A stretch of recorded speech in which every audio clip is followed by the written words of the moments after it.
Welcome, Dolphins fans, haters, and everyone in between to your favorite show discussing the greatest franchise in sports, the Miami Dolphins. This is the PhinsPod. My name is Moose, your host, and the NFL Draft has concluded with all 32 NFL teams attempting to add young pieces who could impact their roster right away or develop into players who contribute down the road. As we talked about last week, our Dolphins did not have a lot of capital to play with, but despite that, some exciting young players were still drafted to the team. So today, we're going to talk about those players, those 4 selections over the weekend, as well as the dozen or so undrafted free agents brought to compete in training camp. We got a lot to get into, so let's get to it, and let's dive in.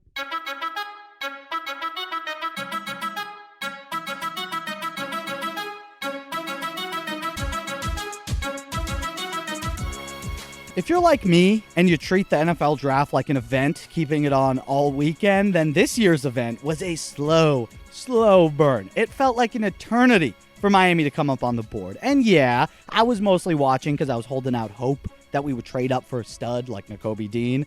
But true to Chris Grier's word, Miami did not touch their 2023 assets, and they picked at their designated slot each and every time. Miami's first selection rolled around late Friday night in the compensatory section of round 3. Now, there were only 105 picks in round 3, so at pick 102, we had to wait till the end of Friday night to see our team pop up on the clock. But at pick 102, the Dolphins brought in a player that I'm truly excited about. Linebacker out of Georgia, Channing Tindall. Now, Tindall was clearly one of the best players on the board when Miami came on the clock, so not only was this a case of drafting the best player available, it also happens to fill a need. We've been talking for weeks about the holes still left on this roster, the positions which could hold Miami back from becoming the team that we believe them to be and actually make a playoff run. We also talked about Channing Tindall as a potential fit, but feel free to go back and watch that one. But one of the holes, the main hole, was inside linebacker. We got our outside linebackers, Jerome Baker, then you got a rotation of edge defenders like Jalen Phillips, Andrew Van Ginkel, and even Brennan Scarlett, although his job might be in jeopardy, but we'll get to that later. Where the Dolphins were lacking was up the middle.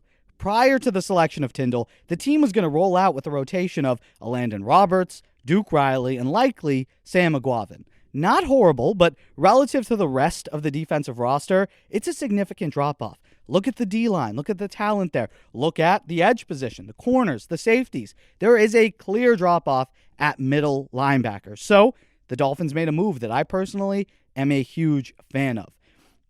Channing Tindall is not an every down linebacker. If he was going to be taken top 20 with his skill set. No, he's not someone that you're going to see on the field in 3rd and long, or even when Miami is holding on to a pretty big lead when you know that the opposing team is going to be passing the ball nearly exclusively. No, Tindall is likely going to start out as the Dolphins' run-stop specialist. 6'2", 230 pounds, with room to bulk up, Tindall was often the forgotten man on the star-studded Georgia defense. I mean, hell, that defense not only won a national championship, but they set a record for players drafted in the first round, right? With guys like the aforementioned Nakobe Dean, Quay Walker. People forget the role that Tindall played on that national championship team. Why? Not because he was significantly worse than the other two. Rather, his role kind of kept him out of the spotlight. Channing Tindall is explosive. Not only is he fast for his size, he is excellent at the things that you want from an inside linebacker.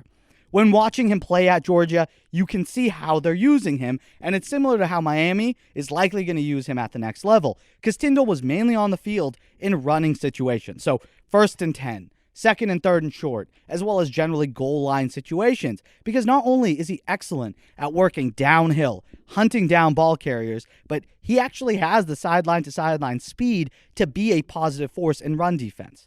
Here's the thing, the main trait that you want in a quality inside linebacker isn't speed, because Jerome Baker had plenty of that, yet he struggles when playing on the inside. What a good middle linebacker needs is the ability to take on blocks and then disengage. It's incredibly hard, as linemen tend to be bigger and stronger than most linebackers. And look, they also know the play. They know where they're supposed to get to. You're reading and reacting, right? A linebacker has to not only deal with 300-pound men coming to take their heads off, knowing what the play is, but they also have to be able to then look over these big fat guys and diagnose the play and react in time in order to stop it. It's a challenging task, and one where we saw Miami's interior linebackers struggle last year. Too often, holes were going to be opened up in the middle of the field, allowing for backs to gash their way for a good first or second down gain. And Landon Roberts often got washed down and out of the play. It happened to Jerome Baker all the time, which is why Miami kicked him to play on the edge. What Tindall does is use his strength and his hands. He doesn't allow linemen to get into his chest and control him, right? He is able to rip them away or work them off of him. Go watch Georgia's defense. You can see him pop. He's always around the ball. That skill set, it lets him track down the runner, plug the gaps, something that this defense needs more of. The best part when you watch him play, though, is seeing the relentless pursuit, because it's one thing to be fast.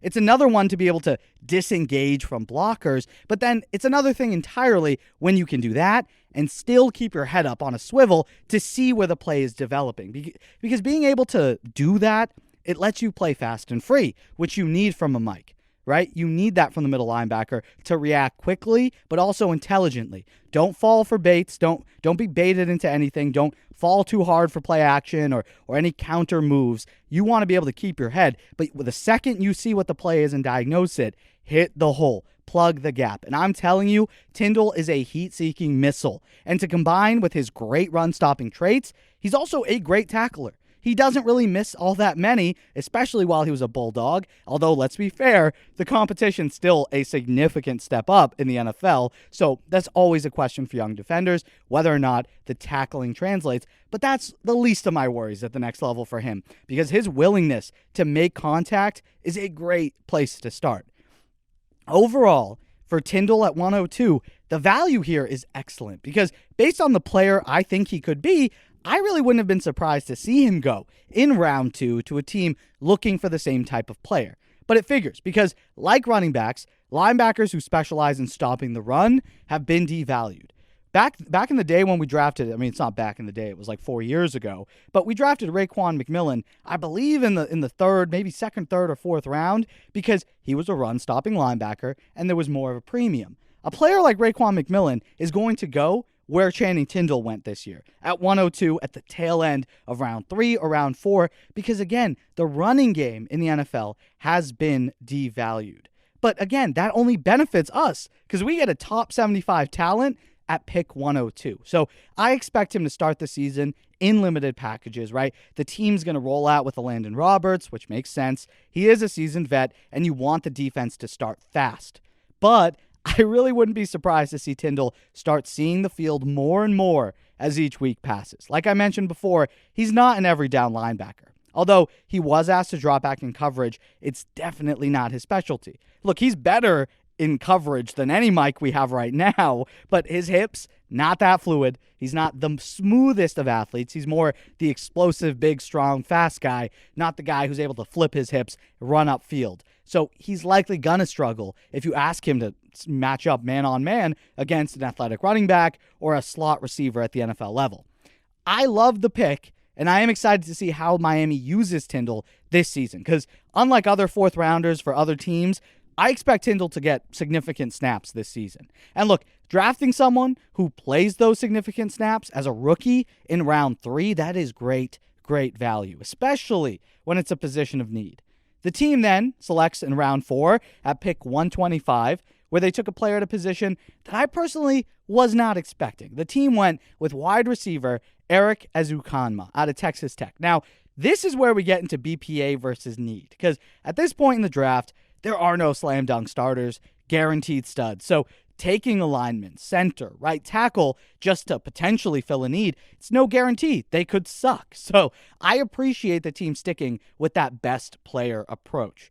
And I'm going to be honest, I hadn't seen much of Red Raider football, but from the clips of Ezukanma that I've seen, the guy is electric, right? His style, it fits exactly what Mike McDaniel has been preaching. Yak. For his size, too, 6'2", 210 pounds, he is one of the bigger receivers on Miami's roster already, could sign spells of doom for Preston Williams, and he has great speed and overall athleticism.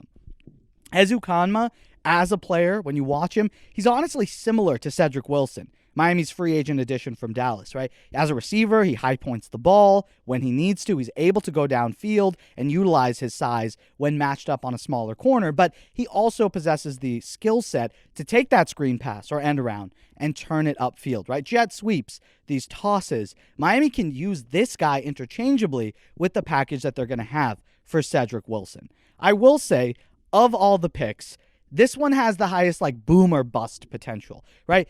I see Channing Tindall at worst being a serviceable rotational inside linebacker. At best, he's a stud and a great value pick. But with Ezukanma, the way he plays, he could struggle, right, to hold on because of the players ahead of him, and perhaps he can't even make the roster. Or he balls out, which again, like we said, ends Preston Williams' career in Miami and potentially taking the final receiver spot on the roster. Time's going to tell, but I am intrigued by Ezukanma's skill set and explosive playability, especially when you consider that this is the first skill player that Mike McDaniel's regime identified and said, this is the guy we want to fit into our roster, our scheme, and this is our guy. So if the fact that Mike McDaniel watched his tape and said, you know what, I can make this work, damn a center. Who needs it? Who needs Alec Lindstrom at pick 125? We believe in Michael Dieter, and I want to take a chance on Ezukanma. So for now, we don't know how Mike McDaniels is when evaluating that talent. He's never been put in this position. We're going to have to wait a few years and look back at this draft to make that consensus. But obviously, he's got Chris Grier, and Chris Grier has done a solid job of bringing in wide receivers. But overall, I'm very excited to see what McDaniel might have in store for Ezukanma, and if he is able to see a significant amount of snaps or even get receptions this season. Then we had to wait a long time because the Dolphins took 2 players in round 7. Both guys, right, are going to be competing in camp, looking to get one of the final roster spots. None of these guys are competing for starting or significant playing time positions on the team. So the Dolphins, at pick 224, out of Cal, took outside linebacker Cameron Good. 6'4", 240 pounds. Good has the size to actually be an outside linebacker edge player in this scheme, but again, the competition that he's facing is steep. He's kind of like Brennan Scarlett, right? Big, strong, not that twitchy. He's going to need time to develop, refine his moves to help make up for that. But again, I could see him either making the team, especially on special teams, being a big special teams contributor, or being signed to the practice squad. If he does ball out in camp, then he does potentially replace Brennan Scarlett because, let's be real, Good is going to be cheaper and, again, has more developmental potential. Then at pick 247, the Dolphins went with quarterback Skylar Thompson. Watch out, Tua. No, I'm kidding. Out of Kansas State. Thompson had an illustrious career, right? Throwing for a lot of yards and plenty of touchdowns. But there's a reason he was a 7th-round pick. He is not going to be a starter at the NFL level, but could he be a backup? Yeah, potentially. He doesn't really have a cannon, not the most accurate arm either, but what he does have, and the reason that I think Miami selected him rather than trying to find another camp arm, was his running ability. Because look, when you draft someone, you have a vision for him. That you don't just draft for the sake of drafting. If you aren't sure how a guy would fit but would like to take a chance on him, you go after him as an undrafted free agent because you didn't spend a pick on him with some form of guaranteed money, while an undrafted free agent you can bring in, cut him for way cheaper. So again, obviously it depends on the undrafted free agent because there is one who probably made way more money than these 2 7th-round picks, but we'll get to him.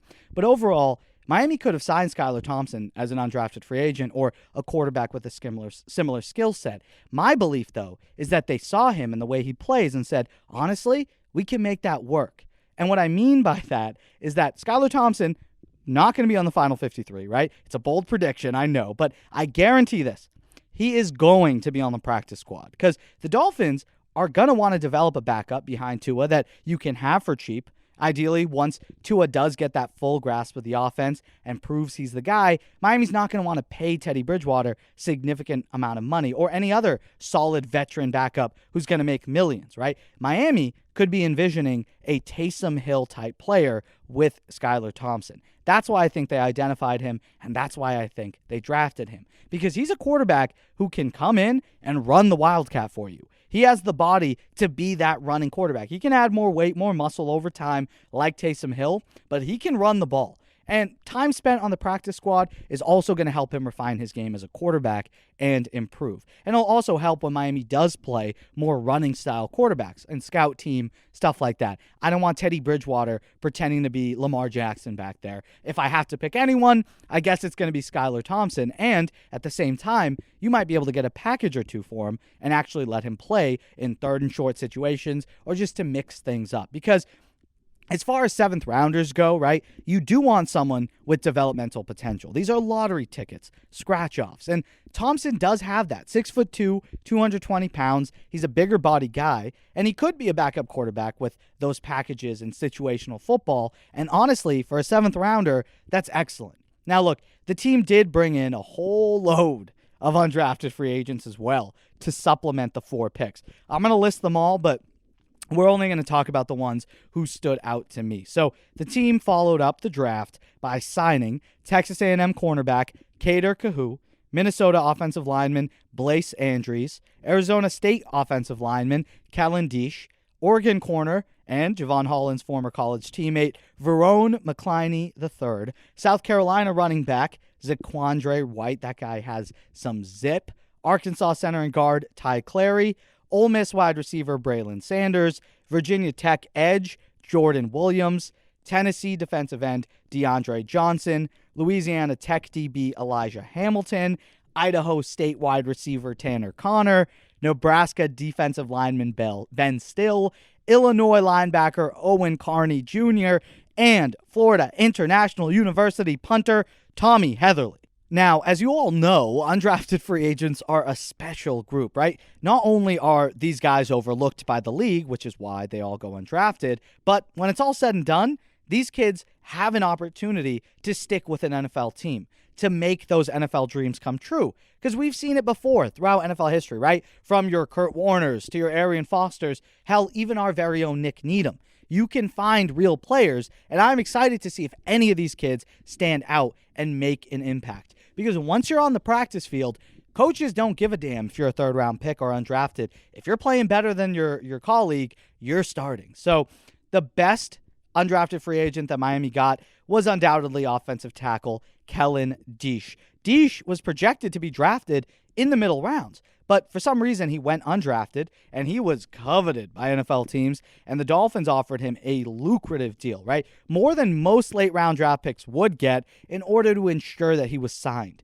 6'7", 300 pounds, Diesch has the mold to be an NFL tackle. Long, athletic, strong, and a proven effective blocker, but I do think he needs more weight on that frame. But overall, as a developmental tackle, great signing. And I'm not kidding when I say this, but he could very well be in the mix to compete for starting right tackle. I don't think he would win, but he's more athletic, less refined, but more athletic than Liam Eichenberg. So I don't really see him winning because of those issues with technique at the next level, but he can easily earn a spot as the swing tackle and develop into a starter down the line. I really like the addition there. I'm sorry this does spell bad news for my boy Larnell Coleman. If you're a listener of this show, you know I have been rooting for that kid. I thought he balled out in preseason, and then unfortunately he was placed on the practice squad. He did have an injury that knocked him out, but I liked him as a developmental tackle. But seems like Miami doesn't, as they signed Kellen Diesch to likely replace him. Additionally, Miami decided to bring in, like I said, a pretty exciting back in Zaquandre White from South Carolina. He is speedy, explosive, agile, definitely a zone runner, but again, there's a reason he went undrafted. A lot of experts do think there's limitations to his play style, but again, they're only called experts because we call them that. Are they really? No, because if that were true, every team would have good drafts, but they don't. Look, he's in line. We're talking about Zaquandre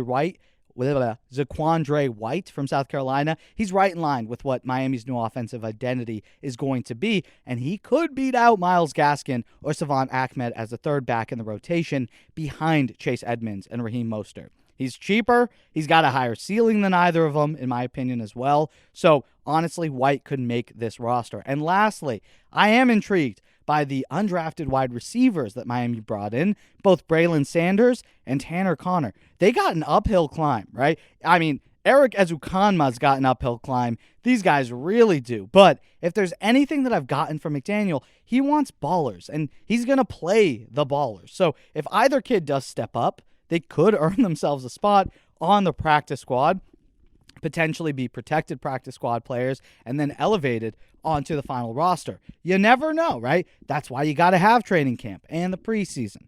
Look, maybe the Phins found a diamond in the rough in one of these late picks or undrafted free agents. Only time will tell. But the only guy who Miami brought in who I believe will be relevant this season, week to week, obviously, maybe Ezukanma gets a touchdown. Maybe Deesh actually ends up, having to start a game throughout the season. But week to week, from week 1 to week 18, the player that I think is going to make an impact on this team and help us win games is Channing Tindall. He's the headliner of the draft, of Miami's draft, and deservedly so. He fills that need, and he has the potential to be more than just a rotational backer. If he does develop that pass coverage, right? If he grows in this defense, maximizes those physical tools, he could very well become a 3-down type of player. I just don't see that in year 1. What do you think of Miami's draft overall? Do you like the players that were brought in, considering the few picks and how late those picks were? Or do you feel that the team just wasn't aggressive enough and left some playmakers on the board? Let us know in the comments below. Just the new age of linebacker that's coming in. They have to blitz. They have to play off the edge. They have to cover. They have to do it all, and at the same time, be the play caller. So you have to be versatile. Quarterback of defense, right? Yeah, a lot going on. Exactly, yeah. That's going to do it for us here today. Thank you guys so much for listening to the PhinsPod. Hope you enjoyed it. Thank you to Timothy Ritchie, Brian Guger, and Commander Pig, members of the pod and supporters of the show over on Patreon. Check that out. Link is in the description, or head to patreon.com/PhinsPod. Thank you all again for the continued support and watching the show. Really appreciate it. And please remember to like the video if you enjoyed and subscribe just so you never miss a chance to chat about your Miami Dolphins. Remember, the show is available on all platforms. If you prefer audio, we got Spotify, Apple, Google Podcasts, and of course, the video on YouTube. And then, of course, continue the conversation with us over on Twitter and Instagram at PhinsPod. I hope you all have an amazing day. Until next time, stay safe. Heat in 5. Love y'all.